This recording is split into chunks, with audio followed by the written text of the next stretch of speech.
Let's continue reading Flora and Ulysses, chapter 60. He was Ulysses.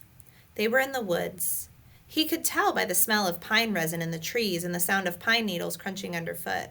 Also, there was the powerful, extremely pervasive scent of raccoon. Raccoons own the night, and raccoons were truly terrifying creatures, more brutal even than cats. "This will do," said Flora's mother. She stopped. She put the sack on the ground, and then she opened it and shone a bright light on Ulysses. He clutched his poem to his chest. He stared into the light as bravely as he could. "Give me that," said Flora's mother. She pulled the paper out of his paws. She threw it to the ground. Would she never tire of flinging his words away? "This is the end of the road, Mr. Squirrel," she said. She put the flashlight on the ground. She picked up a shovel. The shovel. He heard Flora's voice saying, "Remember who you are." The squirrel turned and sniffed his tail. He thought about when Flora had shown him the picture of Alfred T. Slipper in his janitor uniform, and how Alfred had been transformed into the bright light that was incandesto. The words from the poem that Tootie had recited rose up inside him. "Flare up like flame, and make big shadows." He wasn't a stone squirrel. Ah! Eek! He was Ulysses.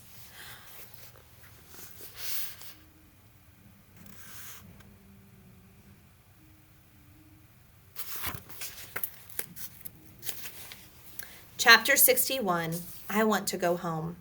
You can navigate by the North Star, supposedly. Moss grows on the north side of trees, or so they say. If you are lost in the woods, you should stay where you are and someone will come and find you. Maybe. These were the things that Flora had learned about being lost from reading "Terrible Things Can Happen to You." Not that any of it was particularly relevant here. They weren't lost in the woods. They were lost in the universe, which, according to William Spiver, was expanding. How comforting. "Ulysses!" shouted Tootie. "Ulysses!" shouted Flora. "It's pointless," said William Spiver. Flora was carrying Mary Ann, and William Spiver was holding on to Tootie's shoulder. Flora hated to agree with William Spiver, but pointless seemed like an increasingly appropriate word. Her arms ached from carrying the little shepherdess. Her feet hurt. Her heart hurt.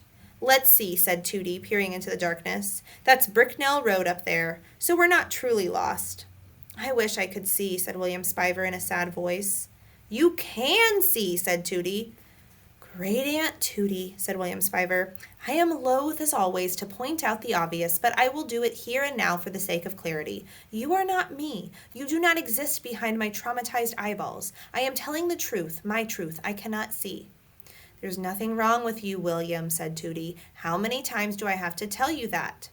"Why did she send me away then?" said William Spiver. His voice shook. "You know why she sent you away." "I do?" "You can't just push somebody's truck into a lake," said Tootie.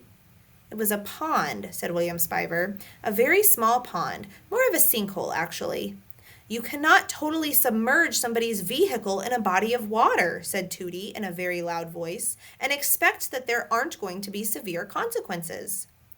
"I did it in a fit of anger," said William Spiver. "I admitted almost immediately that it was a very unfortunate decision." Tootie shook her head. "You pushed a truck into a lake?" said Flora. "How did you do that?" "I released the parking brake and I put the truck in drive and That's enough," said Tootie. "We don't need a how to push a truck into a lake lecture." "Sinkhole," said William Spiver. "It was really a sinkhole." "Wow," said Flora. "Why did you do it?" "I was exacting my revenge upon Tyrone," said William Spiver. "My name is William Spiver, not Billy. I was Billy one time too many. I cracked. I pushed Tyrone's truck into the sinkhole, and when my mother found out, she was incandescent with rage. I looked upon her rage, and you know what happened then? I was blinded by disbelief and sorrow." He shook his head. "I'm her son, but she made me leave. She sent me away." Even in the darkness, Flora could see the tears crawling out from underneath William Spiver's dark glasses. "I want to be called William Spiver," he said. "I want to go home." Flora felt her heart lurch inside of her. "I want to go home." It was another one of William Spiver's sad, beautiful sentences. "But will you return?" "I came looking for you. I want to go home." Flora realized that she wanted to go home too. She wanted things to be the way they were before she was banished. She put Mary Ann down on the ground. "Give me your hand," she said.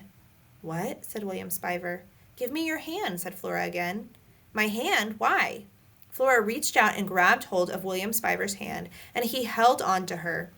It was as if he were drowning and she were standing on solid ground. According to terrible things, drowning people were desperate, out of their minds with fear. In their panic, they could pull you, the rescuer, under if you weren't careful. So Flora held on tightly to William Spiver, and he held on tightly back. It was just like her dream. She was holding William Spiver's hand, and he was holding hers. "Well, if you two are going to walk around holding hands," said Tootie, "I suppose I'll have to be the one who carries this monstrosity of a lamp." She picked up Mary Ann. Above them, the stars were brilliant, shining brighter than Flora had ever seen them shine. "I wish my father were here," said William Spiver. He wiped at the tears on his face with a free hand. An image of Flora's father, hands in his pockets, hat on his head, smiling and saying, "Holy Bagumba!" in the voice of Dolores, rose up in Flora's mind. Her father. She loved him. She wanted to see his face. "I know where we should go," said Flora. Chapter 62. Atop a giant donut. The superhero flew over the sleeping world. The world was beautiful, and he was alive. Man, there sure are a lot of houses. They sure do look alike. Also, the superhero was lost. "Flora? Here I am sitting on top of the giant donut. I wish Flora were here with me. Flora?"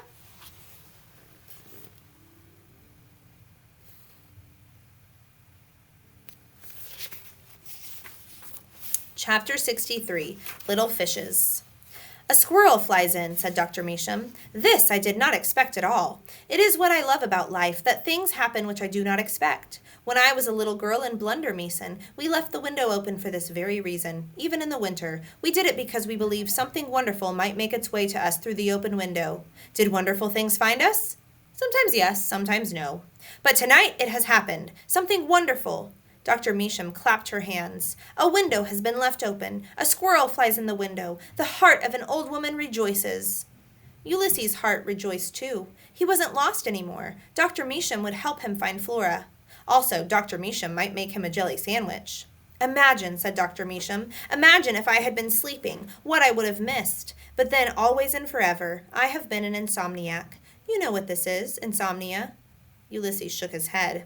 "It means I do not sleep. When I was a little girl in Blundermeason, I did not sleep. Who knows why? It could be some existential terror related to the trolls, or it could be simply because I do not sleep. Sometimes there are no reasons. Often, most of the time, there are no reasons. The world cannot be explained, but I talk too much. I digress. I need to say to you, why are you here? And where is your Florabelle?" Ulysses looked at Dr. Measham. He made his eyes very big. If only there was some way to tell her everything that had happened. Flora's mother saying that life would be easier without her, the universe expanding, William Spiver's banishment, Flora's homesickness, the writing of his poem and the typing of the untrue words, the stone squirrel, the sack, the woods, the shovel. The squirrel was overwhelmed by everything there was to say and his inability to say it. He looked down at his front paws. He looked back up at Dr. Measham. "Ah," she said, "there is too much to say. You do not know where to begin." Ulysses nodded. "Perhaps it would be good to begin with a little snack." Ulysses nodded again.